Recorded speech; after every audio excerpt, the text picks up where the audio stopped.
आपलं कुठून आले तुम्ही? प्रॉपर गाव? आम्ही चंद्रपूरच्या राजूरा. चंद्रपूर चंद्रपूर आम्ही चंद्रपूरच्या राजुरा ब्लॉकहून आलेला. राजुरावरून 30 किलोमीटर समोर आमची शेती आहे. चंद्रपूरच्या समोर. हो. आणि हे कुठले? हे किनवट. तुम्ही कुठून आले? प्रॉपर गाव नागापूर किनवट. पहिल्यांदा आले का तुम्ही? आणि तुम्ही पहिल्यांदा आले? आम्ही पहिल्यांदा आलो. आणि आम्ही पहिल्यांदा आलो कोंडाळीवरनं. कोंडाळी यायचं खापा म्हणून गाव आहे. कोंडाळी नागपूर. माझे मोरपुरा म्हणून. तुम्ही म्हणजे पहिले आले होते का? आमचे मित्र आले होते. त्यांनी सांगितलं. मला आग्रह केला होता पण कामानिमित्ताने आलो. आम्ही आता येणार होतो. आम्ही केलं काय पद्धतीने? नाही, आम्ही आमचं कसं आहे 4x1 म्हणजे पारंपरिक पद्धती. पारंपरिक पद्धतीने. आणि ते याच्यावर आम्ही इथे यायच्या आधी किती वेळ झाले? अर्धा तास झाले आले इथं. हो, अर्धा तास वडी झाला. भेटले तुमचे. अर्धा तास झाला. 15 मिनिट. बोंड वगैरे मोजले का? आता काय मोजू शकत नाही. मोजू शकत नाही. जे काय आपण बऱ्याच लोकांना काय वाटते, फेक व्हिडिओ वाटते. हा, बरेच युट्यूबर आहेत बुवा. कसं ते आहे? मी आल्यावर तेच पाहिलं की जे लाईन बोंडाची लाईन होती, हा. मला वाटलं AI मध्ये बनवलेलं वगैरे आहे का. ते आल्याबरोबर ते पाहून हा. पहिले फोटो काढला. नाही म्हटलं AI मध्ये ते फोटो बनवतो तसे आपण. हा, फोटोशॉप मध्ये AI मध्ये. आता याचे आपल्याला पानं तोडून व्हिडिओ टाकायचं म्हणजे एखाद्या झाडाचं पानं तोडायचे व्हिडिओ टाकायचं, पण आपल्याला ते करण्याचा काही दृष्टिकोनच नाही. कारण आपली काही कंपनी आहे स्वतःची, नाही काहीच नाही. आपलं काय प्रोडक्ट नाही. कंपनीवाले काय करते, ते येऊन प्रचार करते. तर सांगण्याचं एक तात्पर्य आहे का व्हेरायटी कोणती लावा. बऱ्याच लोक म्हणजे मग व्हेरायटी कोणती लावता तुम्ही? बऱ्याच लोकांना असं वाटतं की कमेंट मध्ये राहते व्हेरायटी जात कोणती चालते. जातीचं काही नाही. फक्त काही स्पेशल म्हणजे असं काही नाही, म्हणजे- नाही, फक्त नाही बंद झालं. व्हेरायटीचं कसं आहे बघा, चालू असो का बंद असो, व्हेरायटीचं म्हणजे 160 दिवसाची एक व्हेरायटी, 140 दिवसाची, 160, 180, 109 दिवसाची 3 व्हेरायटी आहे समजा. कालावधी असते. अच्छा. तुम्हाला कापूस किती दिवस ठेवायचा त्याच्यावर डिपेंड आहे. कमी कालावधीची जरी व्हेरायटी घेतली तिचा कालावधी आपण लांबवू शकतो.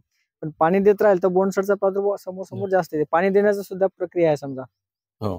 आता आपल्या शेतात किडेल बोंड निघाले. बरेच लोकांच्या शेतात किडेल आता निघाली की ना बोंड. हो. आमचा कापूस याचा केले किडेल निघते. म्हणजे ते किडेल निघण्याचं कारण म्हणजे बोंडसड, ज्याला बोंडसड, विद्यापीठ हो. बोंडाळी म्हणते.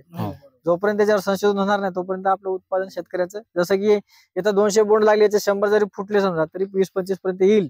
पण ज्या ठिकाणी 40 बोंड लागले त्यातले 20 जर बोंड फुटले तर उत्पादन 3-4 क्विंटलच्या पेक्षा जास्त येणार नाही. 3 बाय 1, 4 बाय मध्ये उत्पादन होत नाही तुम्हाला. त्याच्यात बोंडसडले येते.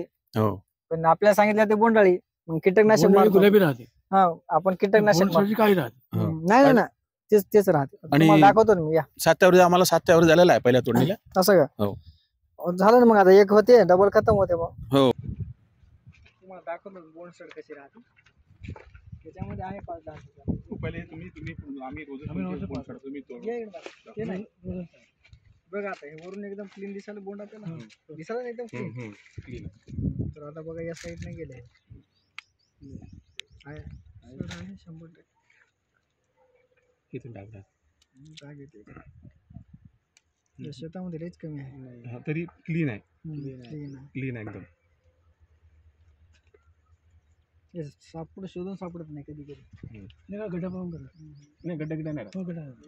गड्डा राहतो.